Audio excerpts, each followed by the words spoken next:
मोदी के इस दौर में, इस आरएसएस के दौर में गद्दार इस देश के देशभक्त बने हुए हैं और जो असली देशभक्त हैं उन्हें यह गद्दार घोषित कर रहे हैं। ऐसे में आपको यह जानना जरूरी होगा और आपके लिए यह जरूरी है कि आप जानें कि भारत का इतिहास क्या है।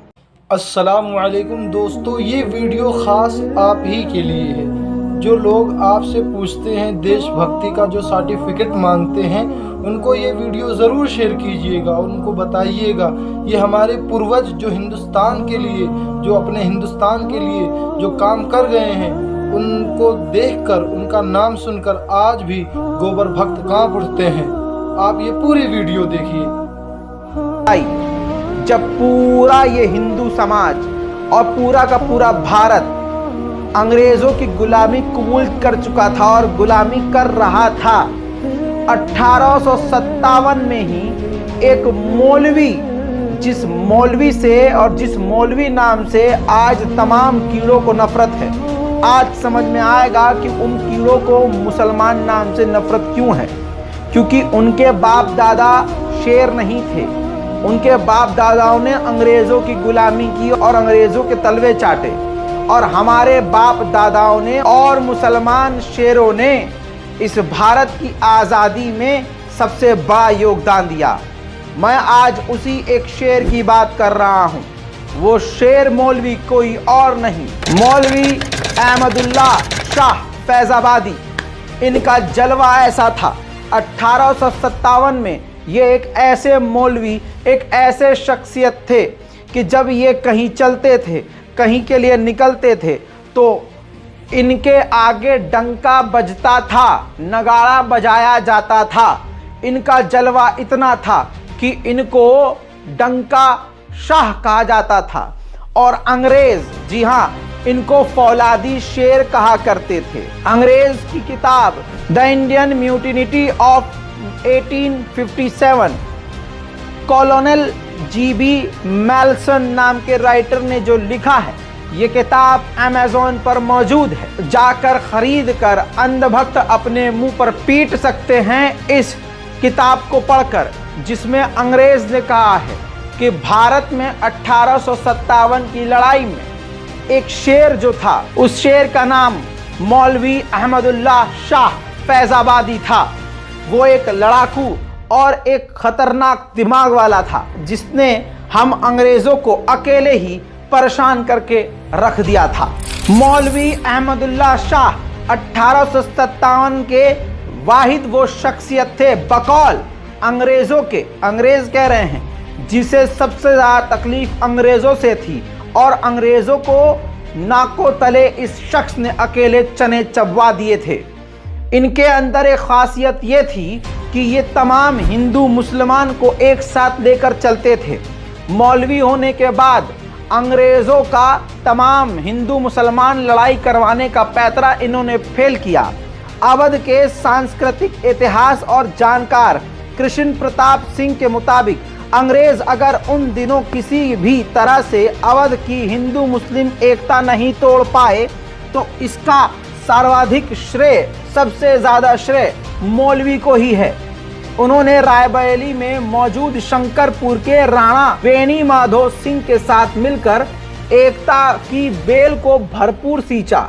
मौलवी अहमदुल्लाह शाह ने हिंदू व्यक्ति वेणी माधो सिंह के साथ मिलकर हिंदू मुस्लिम एकता के पौधे में लगातार पानी दिया। उन दिनों बगावत के न्योते के तौर पर रोटी व कमल का फेरा लगवाने वाली सूझ भी मौलवी की ही थी।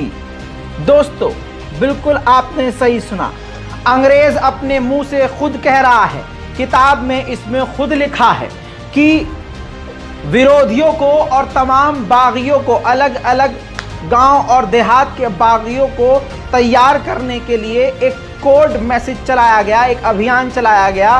वो मौलवी अहमदुल्लाह शाह के द्वारा चलाया गया था कि जो अंग्रेज के खिलाफ गांव होता था, वो अपने गांव से रोटी गर्मा गर्म बनाकर दूसरे गांव भेजता था। दूसरे गांव वालों को अगर विद्रोह पसंद हुआ और अगर मौलवी अहमदुल्ला शाह के साथ भारत की आज़ादी की क्रांति की लड़ाई में शामिल होना चाहते हैं अगले गांव वाले, तो वो उस रोटी को खा लिया करते थे और उसकी जगह अपने गांव से नई रोटियां ताज़ा बनाकर वापस मौलवी अहमदुल्ला शाह की तरफ भेजा करते थे। इस तरह से 60 से 65 गांव मिल गए और एक दिमाग इसके पीछे काम कर रहा था।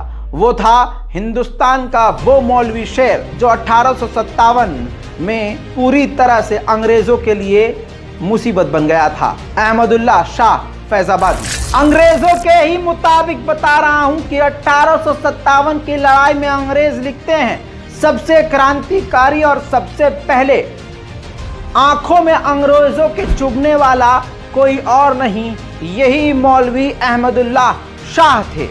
जी हां दोस्तों, ये ऐरे गहरे नहीं, पढ़े लिखे थे। मौलवी अहमदुल्ला उर्दू, अरबी, फारसी, हिंदी और अंग्रेजी समेत फ्रेंच के अलावा कई भाषाओं को भी जानते थे। 1857 की क्रांति के समय घूम घूम कर राजाओं, नवाबों और क्रांतिकारियों को संगठित कर रहे थे, ग्रुप बना रहे थे। क्रांतिकारियों के बीच वे मौलवी डंका शाह, नक्कर शाह के नाम से भी जाने जाते थे। वो 1857 के भारतीय विद्रोह के प्रमुख व्यक्ति थे जिसे भारत के तमाम लोग जानते और मानते थे। 1857 की लड़ाई में उनको विद्रोह का लाइट हाउस भी कहा जाता है। अहमदुल्ला शाह की साहस, उनकी हिम्मत, बहादुरी, व्यक्तिगत और संगठनात्मक क्षमताओं का उल्लेख करते हुए ब्रिटिश अधिकारी थॉमस सीटन ने कहा कि महान शक्तिशाली आदमियों में से एक यही व्यक्ति सबसे ज्यादा कठोर, दृढ़ संकल्प, जो सोचा वो करने वाला और मजबूत इरादे वाला फौलादी शेर, यही था मौलवी अहमदुल्ला शाह। मौलवी अहमदुल्ला शाह का जन्म 1787 में हुआ। परिवार पूरी तरह से हरदोई में रहने वाला था, लेकिन कुछ समय बाद फैजाबाद में बस गया। उनके पिता गुलाम हुसैन खान हैदर अली की सेना में एक सीनियर कमांडर थे। मौलवी एक सुन्नी, जी हाँ, मौलवी अहमदुल्ला की बात जो हो रही है वो सुन्नी मुसलमान थे और एक पढ़े लिखे परिवार से थे।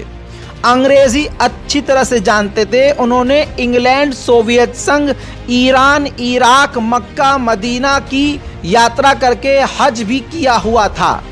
हिंदू मुस्लिम एकता का झंडा लेकर हमेशा आगे चलने वाले ये मौलवी अहमदुल्ला शाह थे। विद्रोह में 1857 के विद्रोह में नाना साहेब और खान बहादुर खान जैसे रॉयल्टी के साथ मिलकर ये लड़े। मौलवी का मानना था कि जो विद्रोह होगा उस विद्रोह को कामयाब करने के लिए आम लोगों का होना साथ जरूरी है। दोस्तों, उन्होंने दिल्ली, मेरठ, पटना, कलकत्ता और कई अलग अलग जगहों का दौरा किया, आज़ादी के बीज बोए। मौलवी और फजले हक खैराबादी ने भी अंग्रेज़ों के खिलाफ जिहाद तक घोषित कर दिया। उन्होंने इस्लामिक 1857 के विरोध में एक पहली किताब भी लिखी जिसका नाम फतेह इस्लाम का नाम था। उस किताब में भारत की आज़ादी की बातें भर भर कर इन्होंने लिखी थी। जी.बी. मॉल्सन अंग्रेज के मुताबिक इसने खुद लिखा है कि ये संदेह से परे है कि 1857 की विद्रोह षड्यंत्र के पीछे मौलवी और उनके ही दिमाग का पूरा खेल था।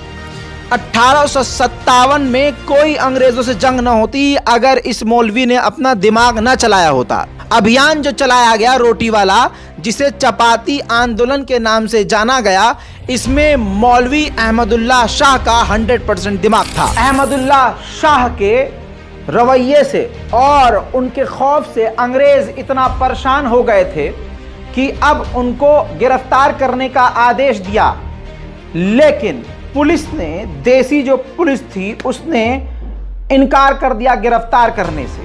उसके बाद अंग्रेज़ों के साथ कई बार 2 से 3 बार टकराव हुआ और जंग लड़नी पड़ी अहमदुल्ला शाह को अपने साथियों के साथ। इसके बाद उनको तब भी गिरफ्तार नहीं किया जा सका। अहमदुल्ला शाह से कहा गया अंग्रेजों के द्वारा कि तलवार फेंक दो, लेकिन उन्होंने तलवार नहीं फेंकी।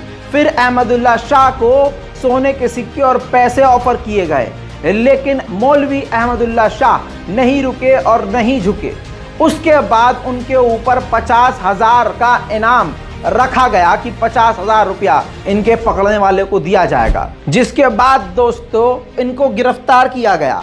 ये गिरफ्तार भी हुए, इनको जेल में भी डाला गया, लेकिन विद्रोह इनके जेल में जाने से और बढ़ गया।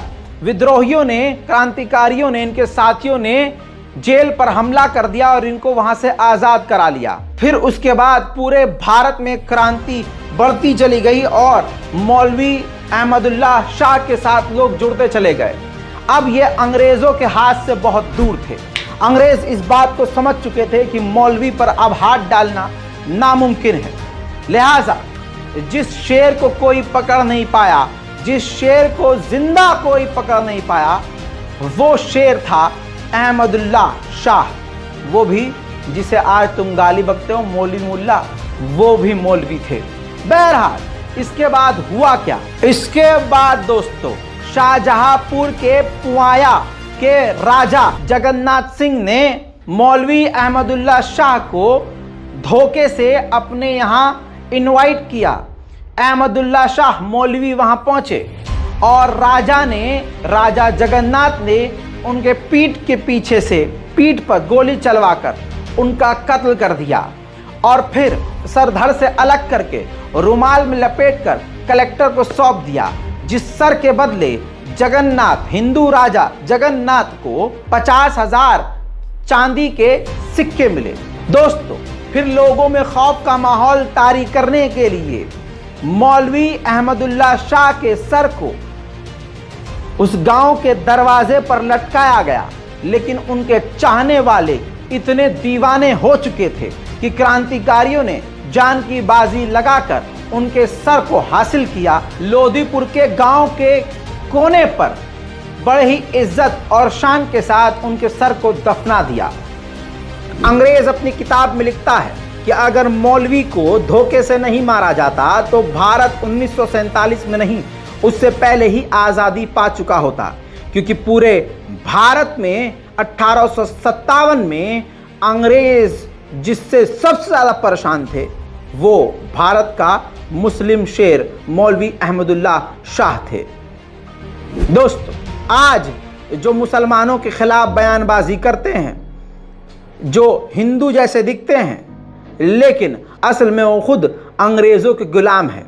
पहले हुआ ये करता था कि अंग्रेज़ बड़े बड़े महलों में रहा करते थे और उनके यहाँ काम करने वाले, पोछा लगाने वाली अलग, पैर दबाने वाली अलग, किचन में काम करने वाली अलग, हर काम के लिए अलग अलग महिलाएं हुआ करती थीं।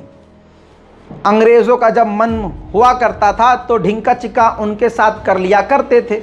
अब उनसे जो बच्चा पैदा होता था तो अंग्रेज़ उनको अपना तो नाम दे नहीं सकते थे, तो माँ अपनी ममता में अपने